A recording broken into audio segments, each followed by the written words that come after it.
There's something in the water that can be bad for your health, but you might not always see it without a microscope. 730 square miles of water just vanished, and the locals are terrified of what is finally visible on the floor of Lake Okeechobee.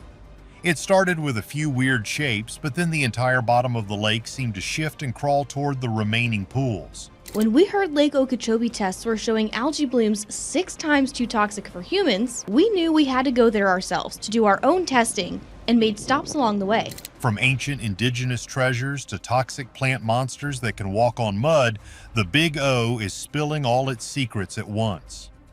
You are about to see why the state of Florida is desperately trying to cover up what is moving across the bottom right now. Secrets buried for centuries. Lake Okeechobee is a massive body of water covering 730 square miles of the Florida landscape. People call it the Big O, and for good reason. It is the heart of the water system for the entire state, feeding the Everglades and giving drinking water to millions of people. But here is the deal. When the water levels drop, the lake transforms from a fisherman's paradise into something much more mysterious. Whether it is a natural drought or a managed release by the Army Corps of Engineers, a low lake level reveals things that have been tucked away for a very long time. Back in 2007, the water hit a record low of 8.82 feet above sea level. That is when the floor of the lake really started to talk. Archaeologists rushed to the scene because they found something incredible. As the mud dried out, human bone fragments and ancient pottery pieces began to poke through the surface. These weren't just random bits of trash, they were relics from the Calusa tribes that lived in Florida thousands of years ago. It turns out that the bottom of the lake was once a dry place where people built homes and lived their lives long before the modern world arrived. But that is not all that showed up. The receding water also revealed sunken boats from long ago, just sitting there in the muck like ghost ships. Everyone is obsessed with finding gold, but these boats told a story of a Florida that no longer exists. The crazy part is that when the lake bed is exposed like this, it isn't just a graveyard of history. It becomes a place where things are constantly in motion. As the water pulls back, the remaining pools of water become incredibly crowded. You have thousands of fish like bass and catfish all crammed into tiny spots. This leads to massive die-offs because there just isn't enough oxygen to go around. And get this, the birds and alligators know exactly what is happening. They flock to these shrinking pools by the hundreds, creating a feeding frenzy that looks like something out of a horror movie. The ground literally crawls with life as everything fights for the last few drops of water. The Army Corps of Engineers has to balance this delicate situation every single year. They use a system called the Lake Okeechobee System Operating Manual, or LOSOM, to decide when to let water out. In December of 2024, they decided to lower the lake by 4 feet from a high of nearly 18 feet. That is billions and billions of gallons of water being sent out to the rivers. This isn't just a simple drain, it is a massive operation that changes the map of Florida. When that water leaves, the debris fields left behind are shocking. We are talking about thousands of old tires, rusted out cars, and agricultural waste that has been sitting at the bottom for decades. It is a huge mess, and it is all coming into the light for the first time in years. What most people do not realize is that the lake is actually a giant bowl of phosphorus and nitrogen from all the farms nearby. When the water level stays high, these nutrients are hidden. But when the water drops, those nutrients fuel something much more dangerous that starts moving across the bottom. Everything seems quiet on the surface, but the real movement is happening deep within the thick black Florida mud. The floating islands of doom. It is not just old boats and bones moving around down there, though. One of the scariest things that happens when Lake Okeechobee gets low is the movement of invasive plant mats. Imagine giant islands of green weeds that can actually detach from the bottom and float across the lake. This is mostly thanks to plants like hydrilla and torpedo grass. Torpedo grass is especially tough. It covers over 14,000 acres of the lake. When the water is high, it stays put, but when the lake level drops, these massive mats of vegetation get heavy and start to drift. They can clog up water intakes and completely smother the native plants that the fish need to survive. The way these plants move is actually pretty creepy.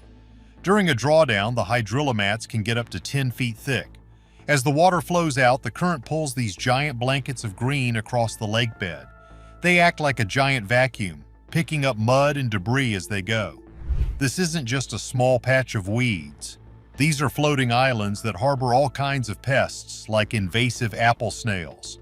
The snails hitch a ride on the moving plants and spread to new parts of the lake that they couldn't reach before. It is an ecological disaster that moves in slow motion, and it is incredibly hard to stop once it starts. Yeah, about that torpedo grass, it is a nightmare for the state officials. When the water dropped in 2021, the South Florida Water Management District realized they had 20% more invasive plants than they originally thought. They had to send in airplanes to spray herbicides all over the exposed lake bed. If they didn't, the torpedo grass would just take over every inch of the shoreline. But here is the catch. When those plants die off, they release all that stored phosphorus back into the mud. This creates a cycle of growth and decay that keeps the water murky and toxic. The crazy part is how the native plants try to keep up. There is a specific type of grass called Vallisneria americana, or tape grass, that fish love. It needs sunlight to grow, so a low lake level should actually help it. But the moving mats of invasive weeds often crush the baby tape grass before it even has a chance to start. It is like a turf war happening at the bottom of the lake, and the invasives are winning hands down. When the water finally comes back up, the lake looks completely different than it did before. The islands have moved, the shoreline is shifted, and the habitat for the fish is totally ruined. So here's the deal. The movement of these plants isn't just about weeds. It affects the entire economy of Florida. The fishing industry on Lake Okeechobee is worth over $2 billion. When the moving islands take over, the bass can't find places to lay their eggs. In 2023, several big fishing tournaments had to be canceled because the boat ramps were blocked by these drifting mats. It is a massive problem that shows how much power a little bit of moving greenery can have over a giant lake. Even as the plants take over the surface, the dark history of the lake bed is still waiting to be found. Shadows from the deep. What most people do not realize is that Lake Okeechobee is not just a natural wonder. It is a sprawling, submerged graveyard of human history. When the water recedes, it performs a slow, methodical stripping of the veil, revealing the jagged debris of the modern world alongside the pristine treasures of the ancient one. It is a place where the timeline of Florida is compressed into the muck of the lake bed. Aside from indigenous relics, the floor of the Big O is littered with things that simply should not be there. Most notably, unexploded munitions from World War II training missions. Decades ago, young pilots used the vast, shimmering expanse of the lake for target practice, dropping bombs and firing shells into what they likely thought was a bottomless abyss. Today, those shells remain buried in the anaerobic mud, volatile and patient. When the water levels drop during a dry season, these dangerous artifacts break the surface, serving as a metallic, explosive reminder of the lake's forgotten military past. The lake is also a silent repository for sunken vehicles, acting as a watery tomb for the machines of the last century. Over the decades, cars, trucks, and even small airplanes have ended up at the bottom. Some were lost in tragic accidents during storms that turned the shallow lake into a washing machine of whitecaps. Others were dumped intentionally, discarded by those looking to hide a crime or escape a debt. During extreme droughts, when the shoreline recedes by a mile or more, the landscape turns into a post-apocalyptic vista. People walking the newly exposed flats often stumble upon the rusted-out frames of 1950s pickup trucks sitting upright where 10 feet of water used to be. These skeletons of steel, caked in dried marl, look like artifacts from a sunken civilization that was abandoned in a hurry. Perhaps more concerning than the rusted steel is the invisible legacy of agricultural waste. Surrounded by a sprawling empire of sugarcane farms and citrus groves, the lake has swallowed old equipment, heavy metals, and industrial chemicals for over a century. This waste creates debris fields that emerge like ghosts when the water vanishes. Old irrigation pumps and corroded pesticide drums sit half-buried, leaking the ghosts of old Florida into the soil. Essentially, the lake bed is a physical snapshot of the state's rapid, often reckless evolution. During the historic 2007 drought, the receding water exposed so much accumulated trash that the state was forced to organize massive, industrial-scale cleanup efforts. In a surreal display of the lake's dual nature, crews found everything from discarded kitchen appliances and tires to ancient human remains within the same square mile. It is a bizarre, unsettling mix of the old and the new. The Calusa people, the Shell Indians who dominated South Florida thousands of years ago, built elaborate canal systems and structures out of shells and earth. Some of these structures remain hidden beneath the surface, appearing as dark, enigmatic shadows rising from the deep when the lake shallowly breathes. These ancient mounds represent a time when the lake was a source of life and divinity. Now they are surrounded by the plastic and lead of a society that treats the water as a drainage ditch. But there is a dark, visceral side to these revelations that goes beyond mere trash. Low water levels often expose the grim reality of an ecosystem in collapse. In 2016, a shallow water event caused a catastrophic die-off, leaving thousands of bass, bluegill, and catfish to perish in the shrinking pools. The result was a literal carpet of white carcasses stretched across the mud, creating an unbearable stench that could be smelled for miles. This is the clearest sign that the lake is profoundly sick. When the water level drops, it concentrates the toxins and nutrients that have been flowing into the basin for decades. The result is the dreaded blue-green algae bloom. In 2023, half of the lake's 730 square miles was covered in a thick, neon-green toxic slime. This sludge produces microcystins, harmful chemicals that don't just eliminate fish, they threaten the neurological health of humans and domestic animals alike. The lake is currently at a breaking point, caught in a tug-of-war between man and nature. The Army Corps of Engineers manages the water through the Lake Okeechobee System Operating Manual, LOSOM guidelines.